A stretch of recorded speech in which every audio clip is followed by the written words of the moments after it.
YouTube? Young Mustard is back and I'm here to discuss some predictions. I know it may be a bit too early to be doing them, but the season is going to be starting soon, at least the preseason, and I thought it's time for me to start just one prediction video, and that is the Rookies of the Year.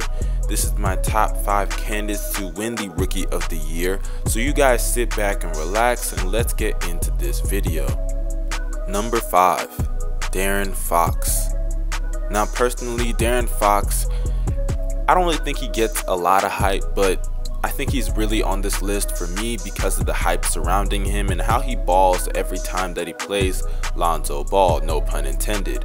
But De'Aaron Fox, if we're being honest, the reason that I have him so low on this top 5 list, even though you're going to see that there's some players above him that were drafted after him, but the reason I got him so low is because of the fact that I don't trust De'Aaron Fox's game to, translate into the NBA. Yes, he's a really solid defender. Actually, he can play defense at an elite level, probably in the NBA, but I just don't see his shot translating very well into the league. Now, don't get me wrong, he does draw some comparisons to John Wall, and having someone like Buddy Hield there kind of does remind me of how John Wall has Bradley Beal, but I don't think Buddy Hield is that great of a shooter, at least at Bradley Beal's level. But who knows? Who really does know what could happen for De'Aaron Fox and Buddy Hield? But let's just be real. Point guards who do not have a three-point jump shot struggle heavily in today's league. Now, don't get me wrong, John Wall, like I said, he has Bradley Beal, and his three-point shot has gotten a bit better. I mean, the guy can shoot at least over 30% from 3, but I can't trust De'Aaron Fox to shoot that. I just can't. I don't trust De'Aaron Fox to be a player to where he's reliable from 3 at all. I don't see him shooting over 30% from 3. I mean, this guy shot below 20% in college. I just don't see it. I'm sorry. I mean, John Wall last year shot 33% from 3. I don't see De'Aaron Fox shooting 33% throughout his whole career, if I'm being honest. I mean, I've literally seen workout videos and training videos with different teams in the pre-draft combine, things along that nature. And this guy was just missing open 3 jumpers. I mean, this guy went like, what, 4 for 17 from 3? It was just open 3s. Now imagine in the game when players are just gonna leave this guy open and he has to jack up 3s. I mean, you want to know why Rondo doesn't fit in today's league? It's because of the fact that the game has changed to where point guards need to be able to shoot 3s. But I do think he is a candidate because at the end of the day, his athleticism is very good, and his defensive ability is something that you cannot overlook. And like I said before, Buddy Hield with him should help him, because at the end of the day, if they can form that kind of connection like John Wall and Bradley Beal, then I think he'll be pretty fine. Now, his averages, I could see him averaging about 11 points, maybe about a steal, 4 assists, 2 rebounds. I could see him, his efficiency is going to be pretty low. I could see that being like 41% or 40%. 3-point percentage, I'm not even going to try. So we all see that his averages aren't going to really reflect how great he will be, or how great he can be, I should say, because of the fact that, let's be real, he's not even going to be starting in the beginning of the year. George Hill will. So, I mean, his averages will reflect that. I expect him to be starting in the later half of the year, but yeah, he has to be number 5 on my list. Number 4, Markelle Fultz. Now, to be honest, it's kind of weird that the number 1 pick of this year's draft isn't even in the top 3 of my, rookie, predictions for who's going to win the Rookie of the Year. But I'm sorry, Markelle Fultz is number 4.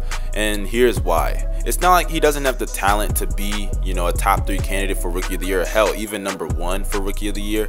But it's because of the fact that he's going to be sharing the ball with Joel Embiid and Ben Simmons. And also you have other players on that team as well, I know, but he's going to be sharing the ball. Let's just be real, he's not going to be able to put up those kind of numbers, but I do expect him to have an impact when it comes to scoring. That's why I think his averages should look like maybe 14 to 15, and it may be a stretch to say 16 points, but I see 14 points a game because he will be starting. 14 points a game, 4 assists, 3 rebounds, 1.5 steals. I could see his efficiency being at 43 to 44% from the field. I don't see him being that efficient, but hey, 45%, it is doable. I do see 45%, because let's be real, this guy is a straight up scorer. It's not like he can't pass, not like he can't rebound, it's not like he isn't a good defender, but he is strictly a scorer.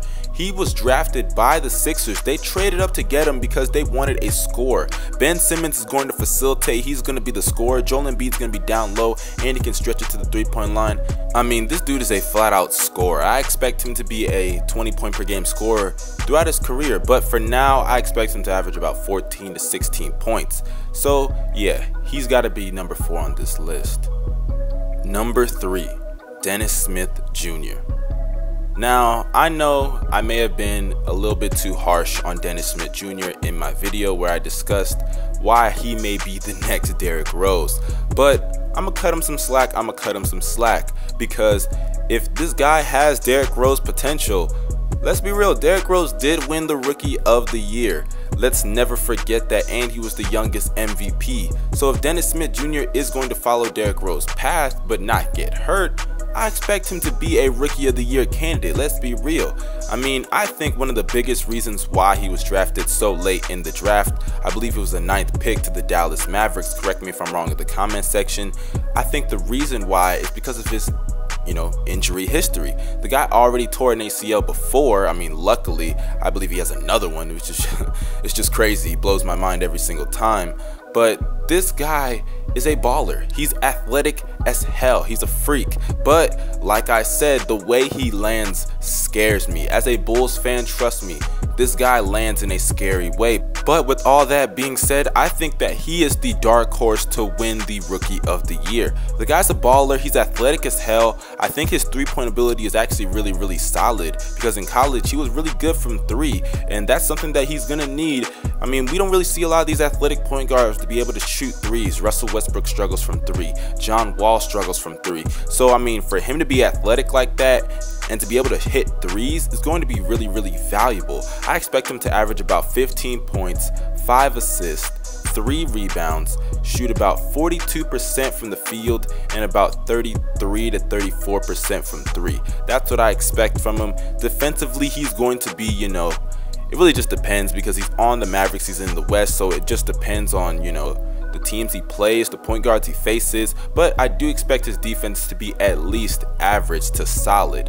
I mean, the guy is a solid defender, and his athleticism only aids that. He has the physical attributes, it just depends on his mindset, because we look at some of these athletic point guards as great defenders, but then we have someone like Russell Westbrook, who in isolation defense is one of the worst defenders in the league. So it just depends on his basketball IQ when it comes to defense. But nonetheless, this guy is in the top 3 for my Rookie of the Year predictions. So let's get on with rookie number 2. Number 2, Lonzo Ball. Now personally, the Lonzo Ball hype train is facts. It's facts, okay? Lonzo Ball is an amazing player. He has superstar talent and superstar potential. This guy has all the tools. He has the physical attributes, he has the vertical, he has everything in order to be a solid defender, or at least an average defender. His offensive ability is very potent when he needs it to be. He scores when he has to. He makes everyone around him better, and his basketball IQ is something that I have not seen from a rookie in a very long time. I mean, the guy just makes everyone around him better. He reminds me of someone like a Chris Paul and a LeBron James, someone who knows where each and every person on the court is supposed to be. He can coach them all. His goal is to make the team function at the highest level of proficiency that he possibly can. And the reason I have him number 2 is not only about his talent, not only what he can do, but the pieces around him. If Brandon Ingram's averages go up and his efficiency goes up, Julius Randle's efficiency goes up and his numbers go up, you have other players like Larry Nance Jr., you have other players such as Brook Lopez, you also have Kadavius Caldwell-Pope, so many other players on that team. You have Jordan Clarkson. If their averages go up, he is a sure bet for the Rookie of the Year. Not like he's, absolutely positively going to win it, but he's a very big candidate for it, because what is the thing that we talk about Lonzo Ball doing? Making players around him better. And if he can do that and make everyone around him better, then he's proven that he is ready to take over the NBA, not as the best player, but possibly as a top 5 point guard. And arguably one day, Lonzo could be the best point guard in the league if he does everything that we expect of him to do. And also, I would like to add this. I expect Lonzo to ball offensively as well. I expect him to score when he needs to. But I will say the one weakness I see in Lonzo Ball is that he is a bit too passive sometimes. You know, let me say this. I believe that there are certain times in the game where if you're the guy, if you're the man, you need to take over. That is just my opinion. I believe that. Like LeBron James in Game 3 of the NBA Finals in 2017. Let me give you that example. In the fourth quarter, he went 0 for 1, did not score at all. And there was a certain play, we all remember it, where he passed it to Kyle Korver, where he could have taken it to his right, but he passed it to Kyle Korver when Kyle Korver wasn't even that open, if we're being honest. Had that been Michael Jordan, had that been Kobe Bryant, in the fourth quarter, they would have attempted more than one shot. Let's just start off with that. Secondly, in the fourth quarter, they would not have passed it to Kyle Korver. They would have taken it by themselves. LeBron James is a top 10 scorer of all time. That's a fact. No one can debate that. I'll show you the facts if I want to, but you know, that's a topic for another discussion. You need to take it over the game when you need to. If you're the man, you take over the game. And I don't think Lonzo Ball kind of has that killer instinct, and I think that may hold him back. We will see those kind of flashes in his rookie year. And also, I'd like to add that I think that Lonzo Ball's averages would be, you know, somewhere in that 14 points per game, 15 points per game, 6 assists, 4 rebounds, about 1 steal, and also I see him shooting, I see him having a pretty low field goal percentage. I could see that being about 42, 41% from the field. And then his 3-point percentage, I could see that being about 36%. Free throw percentage, rarely pedestrian, about 80%, 79% from the free throw line.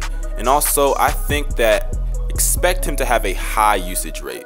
I've been saying that for a while. I expect him to have a high usage rate. Pretty high for a rookie. I wouldn't be shocked if he broke the record for the highest usage rate from any rookie in NBA history. But, you know, that's my point there. I expect him to have a high usage rate because they got rid of D'Angelo and they said, hey, Lonzo, this is your team. You own this. You run this. Everything that we do is going to be through you. So, yeah, this pressure is immense. But, hey, everything LeVar Ball says comes true. So, if they make the playoffs, you best believe this guy's winning the Rookie of the Year. Number 1, Ben Simmons. Now, yeah, I'm rolling with Ben Simmons to be the Rookie of the Year. If you had to make me pick, if you put a gun to my head and you said, hey, who's your Rookie of the Year? I'm going with Ben Simmons. You want to know why? And let me tell you why. 1, the East is weak as hell. All right, let's just face that. And the Sixers are probably going to make the playoffs. With this lineup of Embiid, Dario, you also got JJ Redick, you also have Markelle Fultz, Covington is there. You know, you also have Okafor, who can still be a really solid player if used correctly, even though I know the time period that we are in isn't really meant for his game, but he can still be a really solid player. The guy can grab about 15 points and 8 rebounds if he's starting. So off the bench, I expect him to grab about, you know, what, 11 points, 5 rebounds, 4 rebounds, depending on how many minutes and how he plays. I think that he can really be a solid player in the league still. So with all these pieces around Ben Simmons and he is facilitating, him having someone like a Markelle Fultz, having someone like a Joel Embiid, having someone like a JJ Redick, and we know that the thing that he struggles with is his jump shot. And let's just be real, when it comes to his jump shot, especially from 3, he just doesn't shoot. I think that's more of a confidence thing than, you know, his ability, because his mechanics aren't bad. He just doesn't shoot. If you watch his highlights, the guy, when he gets to the three-point line, he just walks right away from it or he passes out from it. The guy just doesn't want to shoot the ball, and I think that's more of a confidence thing. He just doesn't shoot the 3 ball. So I think when he gets that kind of confidence and him having shooters around him like Markelle, JJ Redick, you also have Covington, Dario can stretch it, Embiid can stretch it. Having those players around him that can shoot the ball is very good. I expect his assist, man, this may be a stretch, guys, but I'm going to say it right here. I expect him to average 16 points. I expect him to average 6 to 7 assists, 5 to 6, maybe even 7 rebounds, maybe about a steal and a half, a block. And his efficiency, I expect him to average around 46 to 47% from the field. And then from 3, that'll probably be in the 20s or the 30s if I'm being real. And when I say the 30s, I'm talking about 31%, 32%. And when I say the 20s, 26, 27, 28%, because from 3 we all know he's not even going to take that many threes. So when it comes to that, I think Ben Simmons is going to have a hell of a rookie year, especially when you consider the fact the East is weak, especially when you consider the fact that Sixers may make the playoffs or probably will make the playoffs, and also when you consider the fact that this guy may be an all-star next year. Yeah, it would be crazy if Ben Simmons made the all-star team, but it's possible. He could do it. And don't get me wrong, there are great small forwards in that conference. You have LeBron James, obviously, Gordon Hayward, but after that, winds down from there. DeMar DeRozan's a shooting guard, not a small forward. Melo, don't even mention his name to me. So, I mean, after that, this guy could actually make the all-star team with those kind of numbers. You heard me, 16 points per game, about 6 assists, 6 to 7 rebounds. I think that's all-star game material right there if he's a rookie. And then the fan voting, we all know fan voting is ridiculous. Who knows what the coaches will do, the players will do. But I expect Ben Simmons to ball. I expect him to get the numbers. I expect this team to make the playoffs. Now, injuries aside, obviously, because we all know Joel Embiid's injury history. But injuries aside, I expect his team to do very, very well. And I expect the voters to look at that and say, hey, this guy is clearly the rookie of the year. He had the best performance. And, you know, his team record, it's not going to flip-flop. But to go from a lottery team to a playoff team in your rookie year, and I know also Markelle's rookie year, and Embiid's there. But in his rookie year, while he's facilitating that offense, it's going to be crazy. And that's why I think Ben Simmons is the #1 candidate to win the rookie of the year. Alright, you guys comment down below your opinions. Also follow me on Twitter, follow me on Instagram, and add me on Snapchat. If you think I left anybody off this list, or do you think anyone's too high, too low, comment your opinions down below. Also, you guys, do not forget to sub. If you're not subbed, hit that bell next to my name to be notified after each and every video that I post. So guys, we out. Peace. I've been riding through the city. They trying to fuck my night up. A lot of shit that I hold down.